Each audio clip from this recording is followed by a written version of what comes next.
Hey Telitizen, kembali lagi bersama saya Aji Gautama Putra. Dan ini adalah mata kuliah topik khusus pada Smart City. Kita lagi membahas pertemuan 3, yaitu AI dalam Smart City, dan kita sudah sampai video 3. Di video ini kita akan membahas apa itu jurnal internasional bereputasi. Tapi sebelumnya, dalam video yang kedua itu kita membahas sedikit mengenai peran AI dalam Smart City, yaitu ada 3: Automation, Optimization, dan Decision Making. Nah, sebelum kita membahas lagi mengenai AI dalam Smart City, ya, karena ini berkaitan dengan tugas, kita akan membahas mengenai apa itu jurnal internasional bereputasi.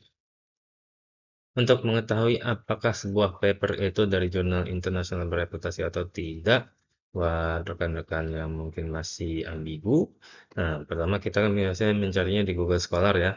Jadi ketika kita mencari suatu topik di Google Scholar, nah, ciri-ciri yang mudah untuk mengetahui apakah suatu paper itu dari jurnal internasional bereputasi apa enggak, itu pertama dia berbahasa Inggris. Nah, kadang-kadang ada yang berbahasa Korea atau bahasa Arab atau bahasa Indonesia. Nah, itu biasanya tidak internasional bereputasi. Nah, kemudian dia datang dari publisher yang terkenal. Kita akan membahas lebih banyak mengenai ini, teman. Contoh publisher terkenal itu IEEE Access.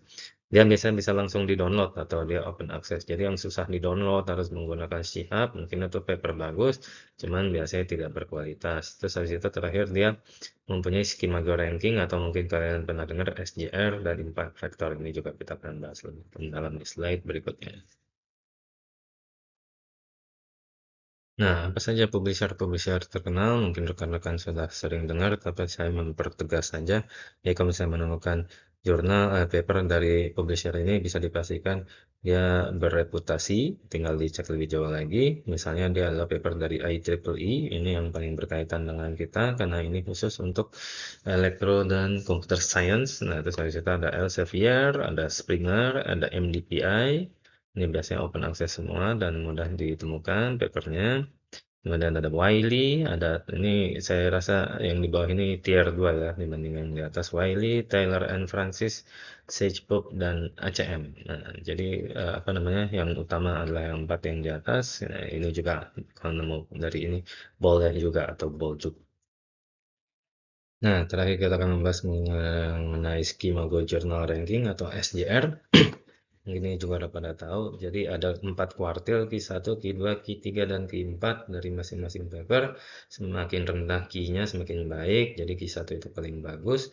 Kalau misalnya menemukan jurnal dan ingin tahu kualitasnya, silakan apa namanya, googling nama jurnalnya, tambahkan dengan SJR. Kalau misalnya ada halaman SJR-nya, maka bisa dibilang kemungkinan besar dia bereputasi. Pastikan bahwa ada image seperti ini, misalnya IEEE Access, dia adalah Q1, dan dia mempunyai impact factor. Nah, impact factor ini kebalikan dengan apa namanya, kuartilnya. Kalau impact factornya semakin besar, dia semakin bagus. Jadi 0,9 ke atas ini sudah ya dibilang Q1. Nah, mendekati 0,5 dia biasanya Q2. Ini adalah MDPI. Nah, kita bisa cek juga publishernya di itu. Nah, juga kalau misalnya semakin mendekati 0, dia biasanya Q3 atau Q4. Ini jurnal Indonesia. Jadi, dan dia tidak IEEE.